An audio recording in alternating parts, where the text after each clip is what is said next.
안녕하세요. 김용진 원장입니다. 이번 편에서는 전편에 이어서 완전 무취약 환자에 있어서 원가이드 시스템을 적용할 때 우리가 특히 수술할 단계에서 어떤 것들을 고려해야 되는지에 대해서 말씀드리도록 하겠습니다. 실제 수술 시에 임상적인 노하우들에 대해서 말씀을 좀 드릴 건데요. 이전 시간에 우리가 준비 단계에 있어서 고려해야 될 사항들 그리고 정합의 프로토콜에 대해서 말씀을 드렸습니다. 이제 실제 적용할 단계에서 첫 번째로는 가이드를 포지셔닝 시킬 때 에러들이 생길 수 있다는 겁니다. 우리가 이전에 치아 지지형의 원가이드 템플릿을 사용을 할 때는 가이드홀 주변에 만들어진 윈도우를 통해서 인접한 치아들, 서포팅되는 치아들의 내면과 가이드의 내면이 잘 적합이 되는지를 확인을 해야 된다고 말씀을 드렸는데요. 이렇게요. 시팅이 덜 된 상태에서 드릴링을 시작하게 되면 드릴링이 정확한 위치에, 정확한 앵귤레이션으로 되지가 않겠죠. 그래서 가이드홀 주변으로 만들어진 윈도우를 통해서 가이드의 내면과 치아의 외형이 정확하게 딱 들어맞는지를 확인을 하신 상태에서 우리가 드릴링을 시작을 해야 됩니다. 즉, 서지컬 가이드의 포지셔닝이 제일 중요하게 되는데요. 이거는 치아 지지형 가이드의 얘기가 되겠죠. 하지만 완전 무치약 환자나 한두 개의 치아가 남아있는 소수 치아가 잔존된 경우엔 대부분 뮤코자 서포티드 타입의 가이드를 사용을 하게 될 건데요.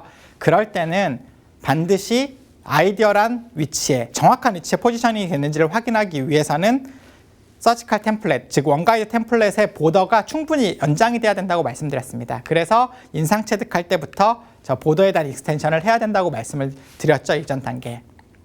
또 하나 실제 수술할 때는 마취를 할 때요, 블럭 마취를 하시는 것이 훨씬 더 좋습니다. 우리가 하악이라고 한다면 전달 마취, 즉 인페리어 알베올라 너브 블럭과 링걸 너브 블럭을 하시는 게 좋고요. 그런데 상악에서는 특히 구개측에 마취를 하게 될 때는 그레이터 팔라타인 그 너브에 대한 블럭을 할 때는 팔라탈 티슈에 다이렉트로 인젝션을 해야 됩니다. 그렇기 때문에 어떤 일이 생길까요? 이쪽 부위가 벌징이 되거든요. 벌징이 되게 되면 조직이 부풀게 될 것이고 그로 인해서 상악 완전 무치약 환자에 있어서 원가이드 템플릿의 시팅이 좀 덜 될 수가 있습니다. 그래서 상악의 완전 무치약 환자에 있어서 원가이드 템플릿을 이용해서 수술을 하시려고 할 때는 팔라탈 쪽에 마취를 먼저 해놓고 그쪽을 꺼즈를 이용해서 약간 꾹 누르고 있는 상태에서 최소한 10분 전에 먼저 마취를 해놓는 것이 좋겠죠. 그렇게 해서 꺼즈를 이용해서 저쪽에 조직이 충분히 흡수가 될 수 있도록, 조직 쪽으로 충분히 흡수가 될 수 있도록 기다린 다음에 원가이드 템플릿을 위치시키는 게 좋습니다.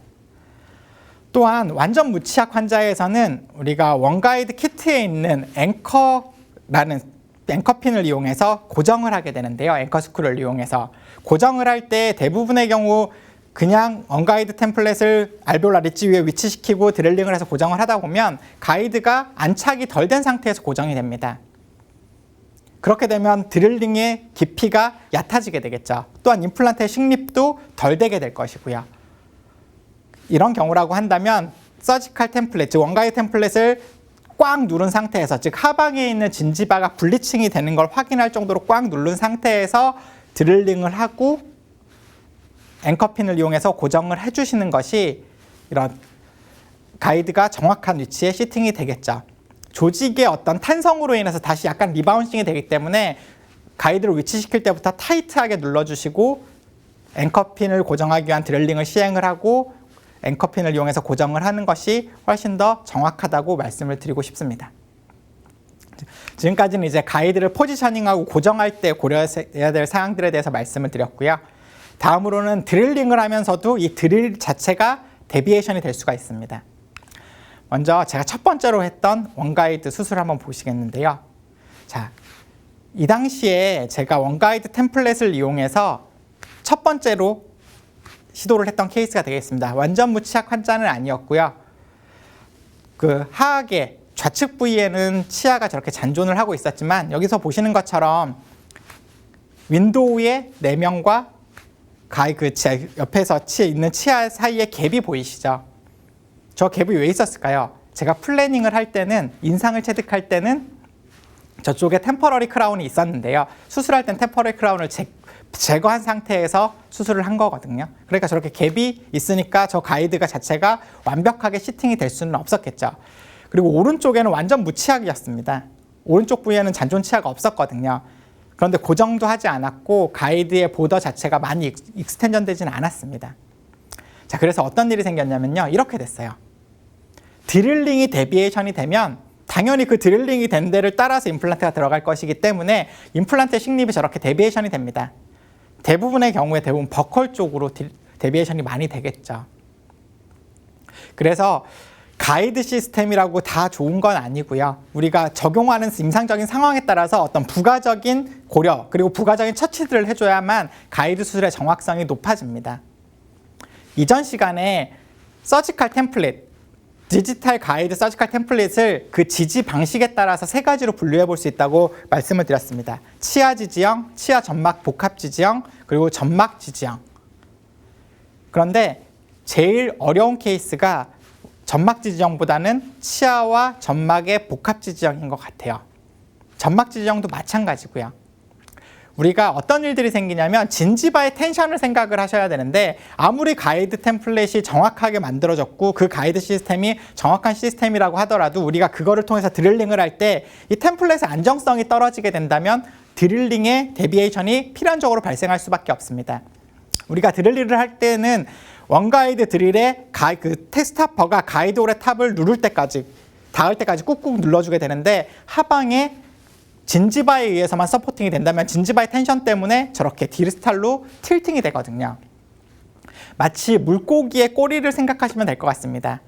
물고기의 꼬리가 헤엄을 칠 때 움직일 때 몸통에 가까운 부위는 동일한 각도로 움직인다고 해도 그 데비에이션 되는 양이 적겠죠. 하지만 이 꼬리 몸통에서 먼 쪽으로 갈수록 동일한 각도가 움직이더라도 그 데비에이션 되는 양은 커지게 됩니다. 그렇기 때문에 이런 서지컬 템플릿의 안정성, 즉 진지바의 텐션으로 인한 좌우 측의 변이 그리고 전후방적인 변이를 최소화하기 위해서는 이 가이드 템플릿이 바로 앵커 스크류를 이용해서 고정이 돼야 된다는 겁니다. 특히 점막에 의해서만 지지가 되는 완전 무치약 케이스라고 한다면 반드시 앵커핀을 이용해서 고정을 하셔야 되겠고요. 원가이드 키트 안에 저 가이드를 고정할 수 있는 3개의 앵커 스크류가 들어있습니다. 그리고 앵커 드릴도 있고 앵커 드라이버가 있다는 거는 원가이드 키트 손영희 원장님께서 잘 설명을 해주셨고요.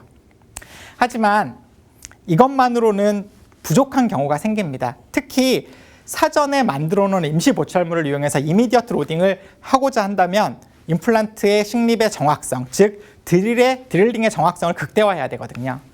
그러기 위해서 오스템의 원가이드 시스템에서 부가적으로 만든 것이 저런 본 스타퍼라는 것이 있습니다. 우리가 대부분의 앵커 스크류는요, 측방 부위에서 고정이 됩니다. 버컬 쪽이나 팔라탈 쪽에서 고정이 되는데요. 그러니까 이 가이드의 그런 근원심적이 아닌 협설 쪽으로 움직이는 로테이션은 줄여줄 수가 있겠죠. 하지만 드릴링을 할 때 전후방 쪽, 메지오디스탈 쪽으로, 주로 디스탈 쪽으로 꺾이게 되는 것들에 대해서는 막아주는데 조금 한계가 있습니다. 그래서 버티칼 픽세이션, 즉 가이드의 디스탈 틸팅을 막아주기 위해서 고안된 게 이 본 스타퍼가 되겠고요. 즉 드릴링 홀, 가이드 홀을 통해서 다이렉트로 하방에 있는 본에 고정을 하게 되는 겁니다. 그로 인해서 이 가이드의 수직적인 안정성을 극대화시켜주는 거죠. 자, 이렇게 돼 있는데요. 경쟁사들에서도 이런 시스템들이 개발돼서 나오는데 뭐 이렇게 스크류 타입이 아닌 그냥 핀처럼 꽂아놓는 것도 있고요. 뭐 스크류 타입도 있긴 있지만 오스템에서 나와 있는 것들은 저 장점을 합했습니다. 그래서 가이드 홀에 꽉 끼어 들어가면서 저 하방에 스크류 형상, 그 이전 시간에 소개해드렸던 교정용 스크류와 같이 에이페칼 부위는 굉장히 샤프하기 때문에 추가적인 드릴링은 거의 하지 않더라도 저렇게 고정이 될 수 있는 형태를 부여를 했습니다. 그래서 이런 것들은 추가적인 옵션으로 원장님께서 필요한 경우에 구매를 해서 사용을 하시면 될 것 같습니다. 그래서 본 스타퍼라는 게 있고요. 원가이드 템플릿의 가이드 홀의 사이즈가 5.1과 5.8로 두 종류이기 때문에 와이드 홀용과 레귤러 홀용 두 가지 종류가 있습니다. 또 하나는 픽스처를 식립하고 나서 이미 식립된 픽스처에 연결을 해서 아니면 임플란트를 식립할 때부터 연결을 해서 가이드 홀의 그런 부가적인 버티칼 그런 픽세이션을 도모해 줄 수 있게 픽스처 앵커라는 것도 있게 되는데요. 경쟁자들에 있는 것처럼 동일한 컨셉으로 만들었지만 이게 투피스 타입으로 되어 있습니다. 보여드리면 이렇게 생겨 있고요. 얘를 연결을 하고 임플란트에 연결을 하고 위쪽에서 조이게 되는데요. 저렇게 기존엔 우리가 그냥 심플한 케이스의 임플란트를 심을 때는 노마운트 드라이버를 이용해서 임플란트를 식립을 하는데 사전 보철이 계획이 된 풀마우스 임플란트 식립 케이스라고 한다면 저렇게 먼저 텍스처 앵커 임플란트에 연결을 하고 저거를 이용해서 가이드홀에 식립을 하게 되면 임플란트 식립할 때부터 정확하게 들어갈 것이고요. 저걸 그대로 놔둡니다. 그런 상태에서 반대쪽 임플란트를 식립하게 되면 저렇게 사용했던 픽스처 앵커 부위가 부가적인 서포트를 해줄 수가 있기 때문에 저는 가이드의 전후방적인 틸팅들을 막아줄 수가 있겠죠. 그래서 사전 보철이 계획이 돼 있는 경우에라고 한다면 저런 픽스처 앵커나 본 스타퍼와 같은 부가적인 버티컬 픽세이션을 즉 가이드의 전후방적인 틸팅을 최소화할 수 있는 그런 보조 툴들을 고려를 하시는 것도 좋습니다. 이제 다음으로는 임플란트를 식립할 때 생기는 데비에이션들이 있을 수가 있거든요. 우리가 주로 많이 식립하는 임플란트가 테이퍼 바디의 TS3잖아요. 그러면 에이피컬 부위보다 위쪽이 더 넓습니다. 그러니까 대부분 깊이 조절을 하는 단계에서 링궐이나 팔라탈 쪽에 있는 딱딱한 코티칼 본이 임플란트를 약간 버컬 쪽으로 틸팅을 시킵니다. 버컬하게 로테이팅 아웃을 시켜버리죠. 그러므로 인해 그때 식립할 수 있는 보조 툴인 픽처 드라이버가 꺾이게 될 것이고요. 그로 인해서 가이드가 버컬 쪽으로 틸팅이 될 수가 있습니다. 그래서 제가 주로 사용하는 방법은요. 완전 무치약 환자에 있어서는 지그재그로 식립합니다. 먼저 가운데나 센터 부위 하나를 식립을 하고요. 그때 처음에 식립할 때 사용했던 픽처 드라이버를 그대로 꽂아놓은 상태에서 반대쪽에 노마운트 드라이버를 이용해서 임플란트를 한 80% 정도 식립합니다. 그러면 기존에 꽂혀져 있었던 픽처 드라이버가 이 템플릿의 틸팅을 부가적으로 막아줄 수가 있겠죠. 그래서 오른쪽에 하나, 왼쪽에 하나. 그때 사용했던 픽처 드라이버는 기존에 먼저 사용했던 식립했던 임플란트에 꽂아놓은 상태에서 노마운트 드라이버로 식립을 한 것이 좋을 것 같습니다. 마지막으로는 술자의 경험인데요. 우리가 가이드 수술을 사용을 하면 비기너나 그런 엑스퍼트, 스킬드한 선생님이나 동일한 결과를 얻을 수 있을 거라고 생각을 하지만요. 그렇지 않다는 겁니다. 비기너 그룹에서 훨씬 더 많은 그런 포지셔닝, 임플란트의 포지셔닝 에러가 생겼다는 건데요. 즉, 컴퓨터 가이디드 임플란트 서저리가 임플란트에 대한 어떤 트레이닝을 최소화해줄 수 있다. 아니면 필요 없게 만들어줄 수 있다는 믿음은 잘못됐다는 것이죠.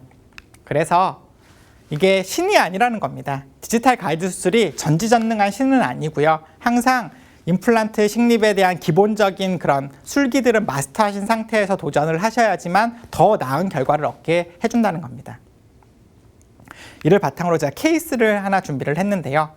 보시면 상하악의 다수치하의 그런 치주 질환이 심하게 이완이 되어 있는 케이스입니다. 하악에서 잔존 치아들을 다 발치를 하고 8개의 임플란트를 식립을 하기로 계획을 했고요. 그런 다음에 사전에 만들어 놓은 PMMA 원피스 타입의 브릿지를 이용해서 이미디어트 로딩을 계획을 했던 케이스입니다. 출장 컨디션입니다. 이 환자는 유치학 환자죠. 하지만 저 남아있는 치아들을 정압의 가이드로 레퍼런스로 쓸 수 있을까요? 동요도가 굉장히 심합니다. 인상을 체득할 때 위치가 약간 변형이 될 것이고요. 또한 CT를 찍으면서 바이트 플레이트를 물었을 때 하악 전치부가 변형이 되겠죠. 그러니까 저렇게 치주적으로 동요도가 심한 치아는 정압의 레퍼런스로 쓸 수가 없습니다. 따라서 정압을 정확하게 하기 위해서는 저는 알베올라 리치, 크레스트 쪽에 3개의 오스템 교정용 스크류를 식립을 했습니다.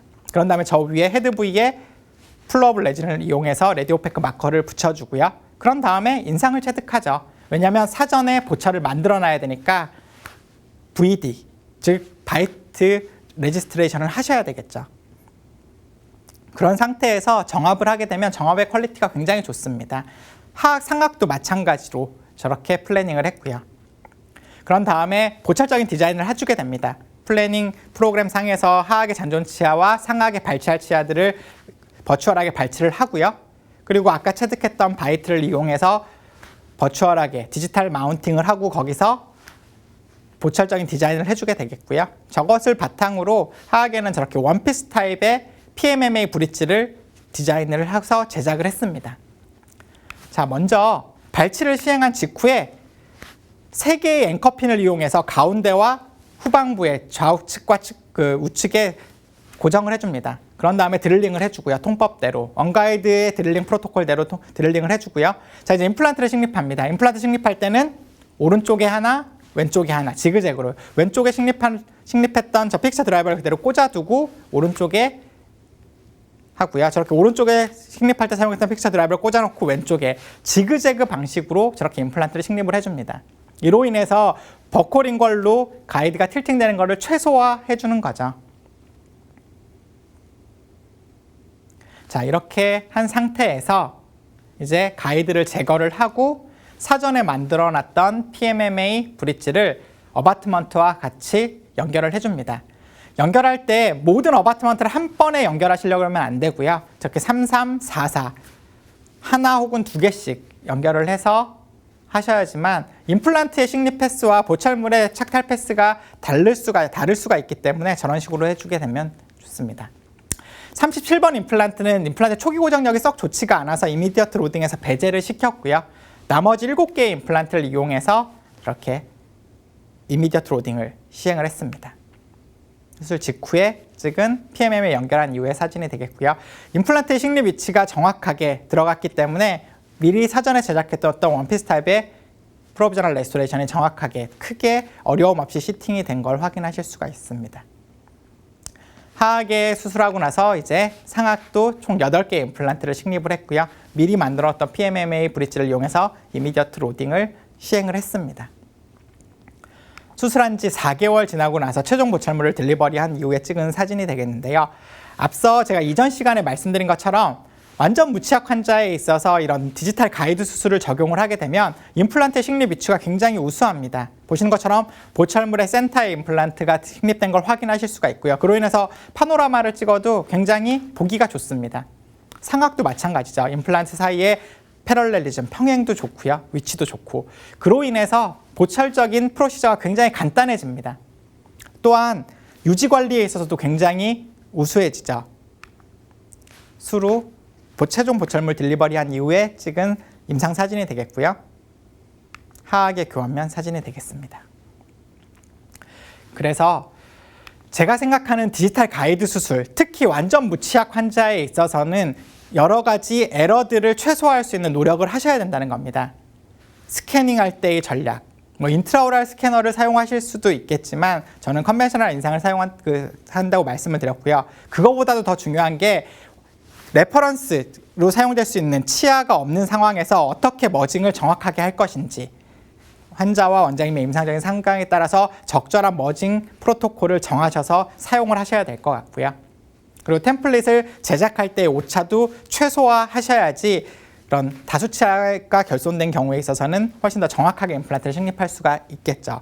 또한 임상적으로 실제 가이드를 위치시킬 때 그리고 가이드를 고정할 때, 드릴링을 할 때, 임플란트를 식립할 때 이런 생길 수 있는 오차들을 최소화하셔야 되겠습니다. 그래야지만 만족스러운 결과를 얻을 수 있을 거라고 생각을 합니다.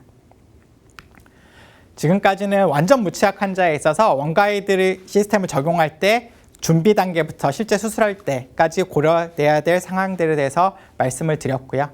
다음 시간에는 또 다른 주제로 찾아뵙도록 하겠습니다. 감사합니다.